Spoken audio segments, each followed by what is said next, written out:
Le journal Henri Ochocho.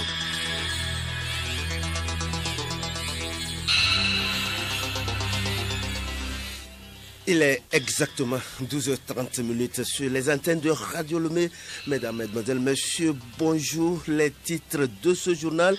Élection législative du 20 décembre dernier au Togo.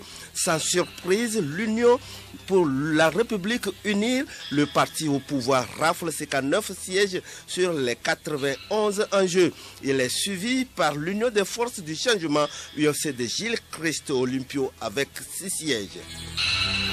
Les enfants des détenus des prisons de Lomé et de Tchévié ont bénéficié des cadeaux de la part de l'association Fraternité des prisons du Togo. La cérémonie de remise de ces cadeaux a eu lieu ce matin.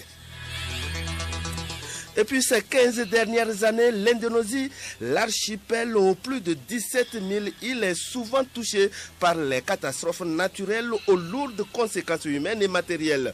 Et pourquoi? Des précisions dans ce journal.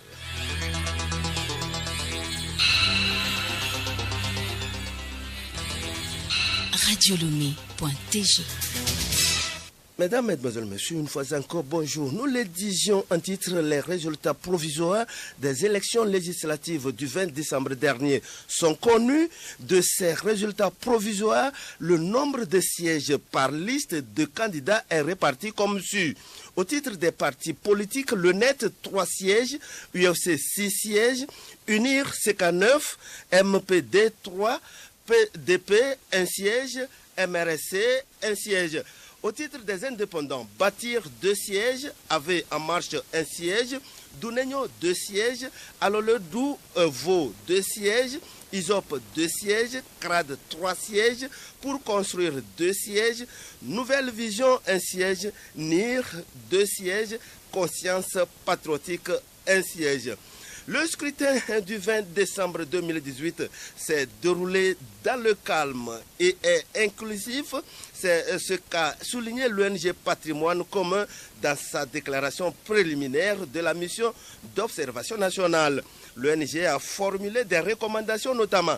Il s'agit de créer des conditions de la poursuite du cadre de concertation entre les différents acteurs impliqués dans le processus électoral. Francis Sosukwe, il est coordonnateur de l'ONG Patrimoine commun. La mission recommande au gouvernement de créer les conditions de la poursuite du cadre de concertation entre les différents acteurs impliqués dans le processus électoral. À la CENI, elle doit mettre un accent particulier sur la formation des agents électoraux, aux procédures et règles en matière de tenue de bureaux de vote et de dépouillement, ainsi que l'utilisation des documents électoraux. Prendre des mesures pratiques afin de faciliter l'accès aux bureaux de vote aux personnes vivant avec handicap. Poursuivre dans un esprit de dialogue avec tous les autres acteurs politiques les discussions en vue de régler définitivement la question de la représentativité de la CENI. Encourager en lien avec la communauté internationale la relecture du cadre légal et de codification des textes aux acteurs politiques et candidats. La mission recommande de poursuivre la voie du dialogue.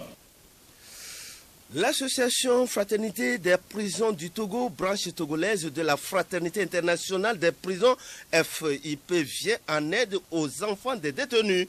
Ils sont plus de 300 enfants de détenus venus de Tchévié et Aného à avoir bénéficié de différents cadeaux, notamment de vivres et non-vivres, afin de mieux fêter la Noël. Martin Kodjo-Anani, il est président de la Fraternité des prisons. À chaque 24, la tradition demande qu'on donne un cadeau aux enfants pour leur permettre de fêter comme les autres. Bon, la Fraternité des prisons du Togo organise ce programme que nous appelons l'arbre de l'ange pour permettre à ces enfants de fêter comme les autres enfants. Nous avons remarqué que les enfants des détenus sont laissés pour compte. Ils sont abandonnés pendant que les autres donnent des cadeaux à leurs enfants. Donc la Fraternité des prisons a choisi d'organiser à chaque fin d'année des moments de cadeaux pour aider ces enfants à s'épanouir comme les autres enfants. Ils ont reçu du riz, des vêtements, du macaroni, tout ce qu'ils vont manger pendant la fête. Donc ce n'est pas seulement ici. Nous avons déjà fait à Kara, nous avons fait à Nero, nous avons fait à Tablebo, nous avons fait à Vaughan. Et ce matin, Tchévié et Nero seront ici. Ils sont ici pour prendre aussi leurs cadeaux. Les bénéficiaires expriment leur joie. J'ai reçu un habit et un pantalon jean. Puis je suis content. On va bien fêter avec ma mère et ma petite soeur. J'ai reçu comme cadeau une robe. Les cadeaux vont me permettre de bien fêter. L'Agence nationale d'assainissement et de salubrité publique, ANASAP, a lancé ce matin une opération Beach Clean à la plage de Lomé.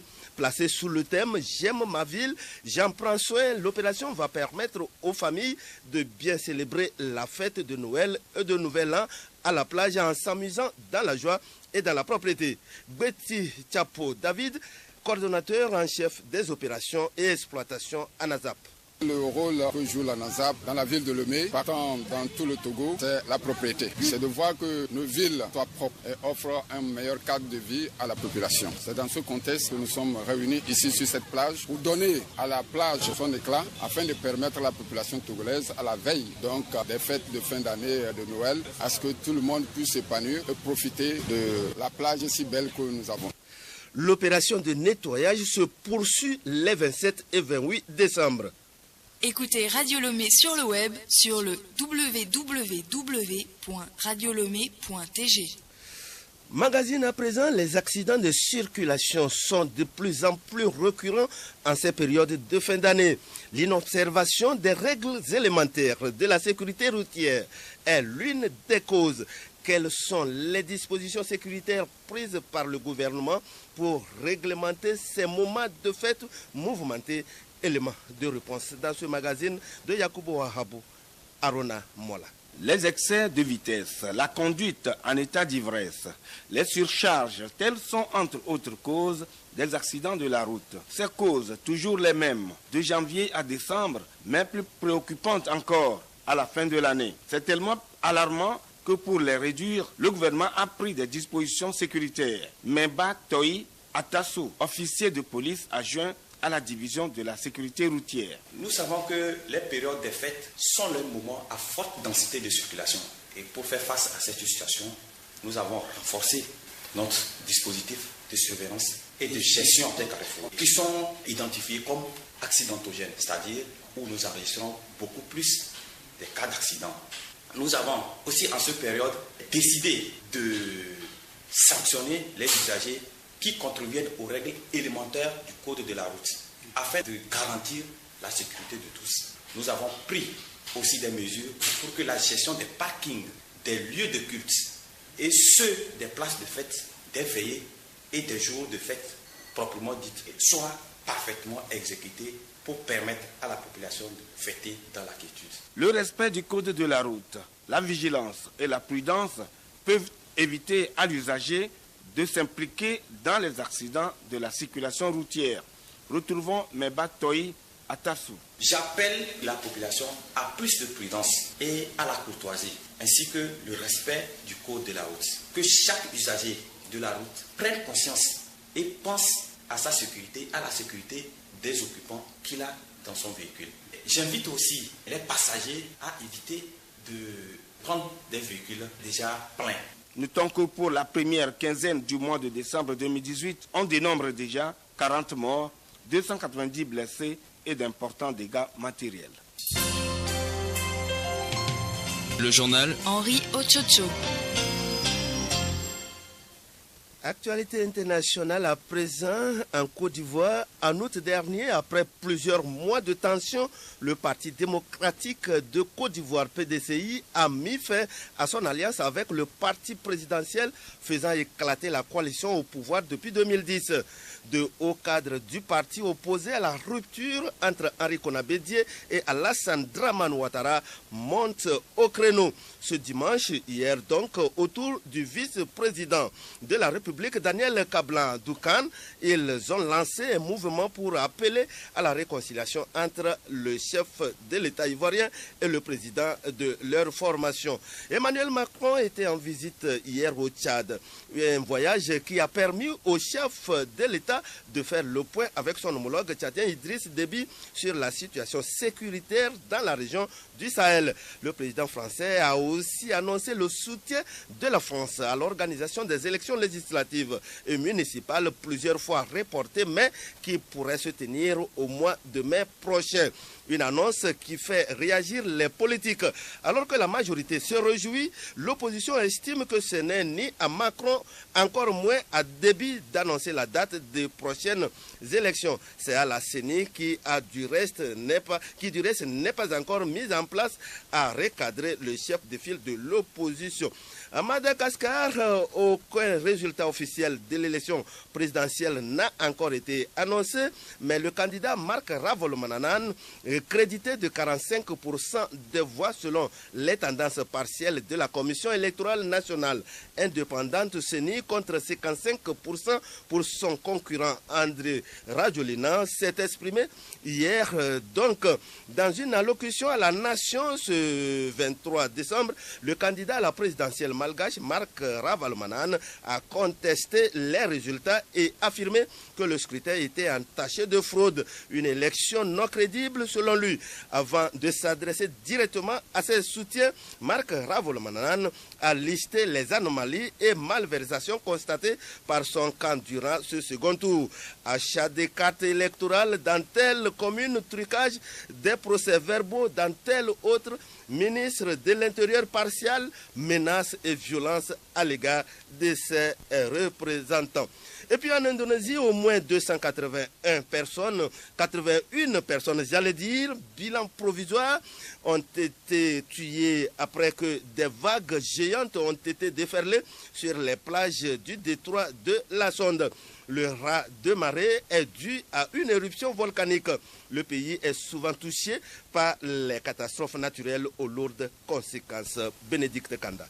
L'Indonésie, archipel aux plus de 18 306 îles, se situe au cœur de la ceinture de feu. Un alignement de 450 volcans posés sur des plaques tectoniques mouvantes. Quand la terre tremble, tout s'enchaîne. Les volcans s'éveillent et s'ils sont sous-marins, des tsunamis se forment. Le pays compte exactement 129 volcans actifs.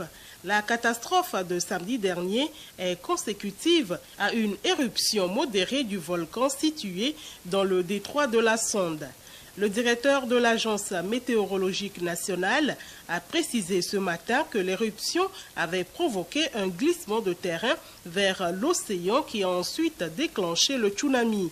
Le bilan provisoire est de 281 morts. Les équipes de secours continuent de fouiller les décombres à la recherche de survivants.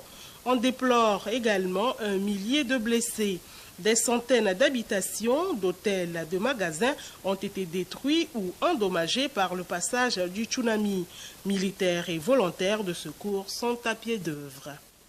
Radio Lomé. Chronique juridique de ce lundi, Hélène Assabi nous parle des enfants en conflit avec la loi. Il est question des dispositions prises par le législateur pour assurer leur protection. Les enfants, du fait de leur vulnérabilité, ont besoin d'une protection particulière. Ils sont souvent exposés à diverses formes d'abus et de violence. Ceux qui entrent en conflit avec la loi constituent le groupe social le plus fragile.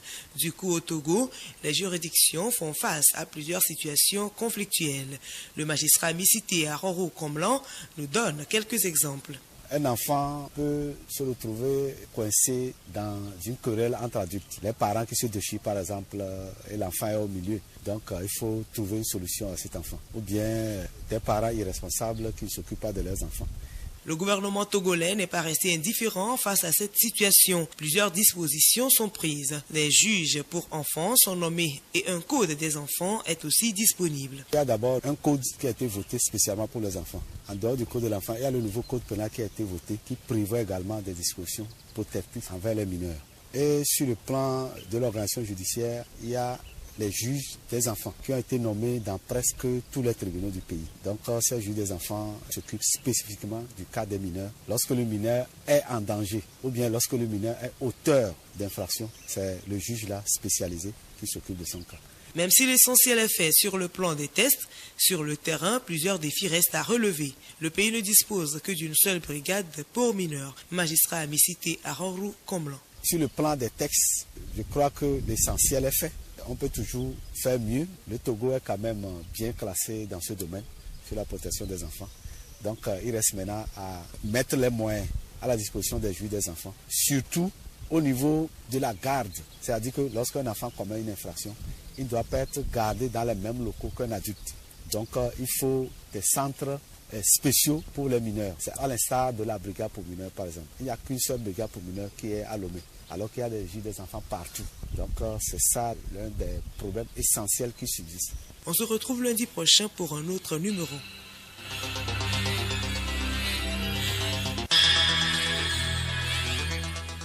Voilà qui met fin à ce journal, mais ne tournez pas sur tous vos boutons. Vous suivrez à partir de 13h le magazine des sports qui vous sera présenté par Mileka Beaucoup. En voici d'ailleurs les titres.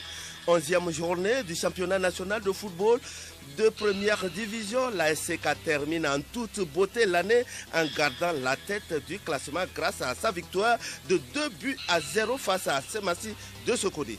Sur le continent, on connaît désormais les qualifiés des phases de groupe de la Ligue africaine des clubs champions. Les habitués comme le club africain de Tunis, le WAC Casablanca sont au rendez-vous. Orea crée la sensation en accédant une seconde fois de suite à cette étape. Liverpool en Angleterre, FC Barcelone en Espagne, la Juventus en Italie, Dortmund en Allemagne et le PSG en France sont aux commandes de leurs championnats respectifs. Et puis également dans cette édition du handball, avec le démarrage du championnat national de cette discipline au stade municipal de Lomé, terrain de handball. Voilà le rappel des titres. Élection législative du 20 décembre dernier au Togo. Sans surprise, l'Union pour la République unie, le parti au pouvoir, rafle 59 sièges sur les 91 en jeu. Il est suivi par l'Union des forces du changement, UFC de Gilles Christo Olympio, avec 6 sièges. Les enfants des détenus des prisons de Lomé et de Thiévier ont bénéficié des cadeaux de la part de l'association Fraternité des prisons du Togo. La cérémonie de remise de ces cadeaux a lieu ce matin. Et puis, ces 15 dernières années, l'Indonésie, l'archipel aux plus de 17 000 îles, est souvent touché par les catastrophes naturelles aux lourdes conséquences humaines et matérielles. Et pourquoi? Vous avez un suivi des précisions dans ce journal. Bon après-midi à tous et à toutes.